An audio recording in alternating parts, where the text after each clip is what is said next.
Here you can see some of the development that's occurred around it. You can see the riverine system that's through here with Buckhorn Creek and Goshen Creek.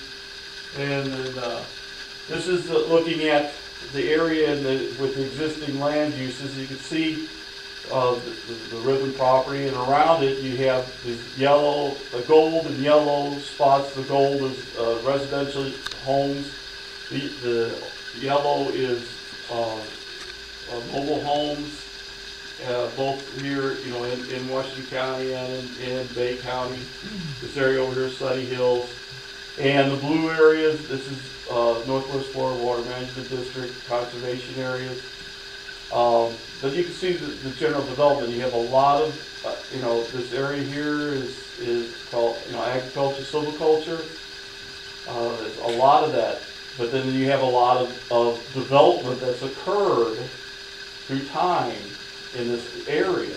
It's not just all agriculture, silviculture. You have a lot of residential.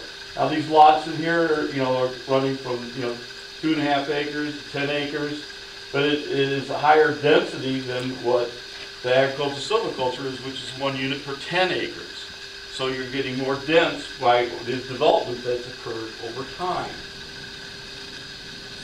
Okay, I want to point out there's some errors here. This yellow here is not in effect as rural estates. This is all agriculture silviculture in here. It's a green color like that should be over here. There's other errors in here, like this should be. Like this is the water management district. This should use the water management district here. But in the point of it is that you can see through here, this pink is a planned unit development. Through here, this is Sunny Hills, and it extends up past,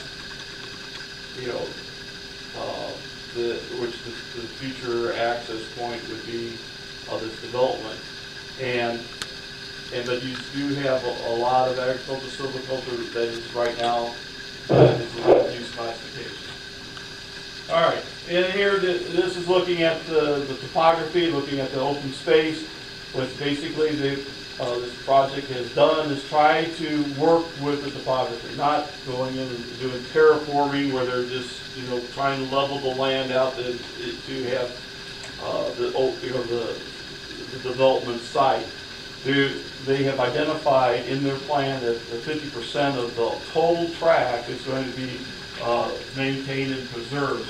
And this was really a significant point that was made by the Department of Environmental Protection, because these tributaries that are located here, steep heads and so forth, go down into the Egan-Finan Creek, and that's the primary water supply source for Bay County, Panama City, and they were very concerned about protecting that water quality.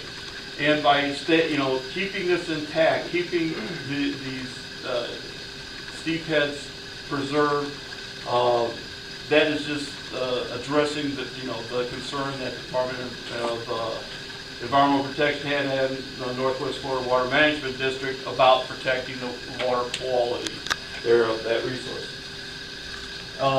This is the site plan of the project. The core area, the village, is in this area. It joins the new Elkham Boulevard that's going to be coming through here. They're having a higher residential development over here. You have a cottage homes over here, but the yellow is all single family through here. You might have a minimum of cottage homes. That's what these little squares are. That it says in those areas we can have a little cluster of cottage homes, but the majority of the cottage homes are going to be located here. The utilities, you have wells proposed. There's 3 wells that are located on the site. You have wastewater treatment that's going to be located here. You have water, power, and processing over here. But again, they're working outside of those conservation areas. There's a significant buffer around the property, running from 100 to 50 feet, and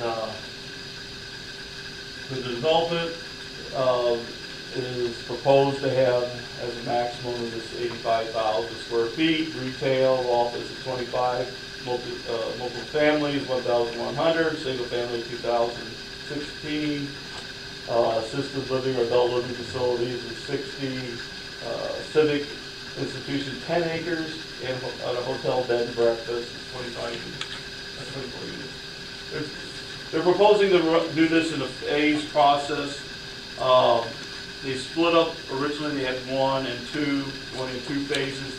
They're proposing now to go to a 1A, 1B, and a 2, and still maintaining the amount that was on the previous slide. There's a list of development commitments that was identified. There's 31 of those, and I'm not going to spend the time going through all those, but basically each one of these comments reflects what occurred through the first sufficiency, second, and third sufficiency. Those comments were either addressed. If they weren't addressed by the agencies, they were identified as something that the developer said that they will do, that they are going to do those things.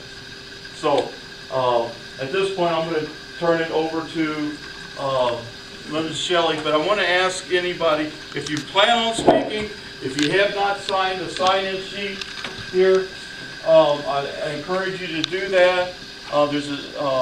You can come up and sign it here, or there's the one in the back, and bring another sheet up here.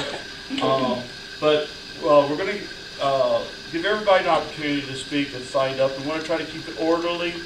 Let's keep our, address your concerns. We're interested in hearing your issues and concerns, and that's the purpose of this hearing tonight, so that we can hear that, the developer can hear that. So if there's issues that need to be worked out, we can be. That's what this is about. Okay, so Linda.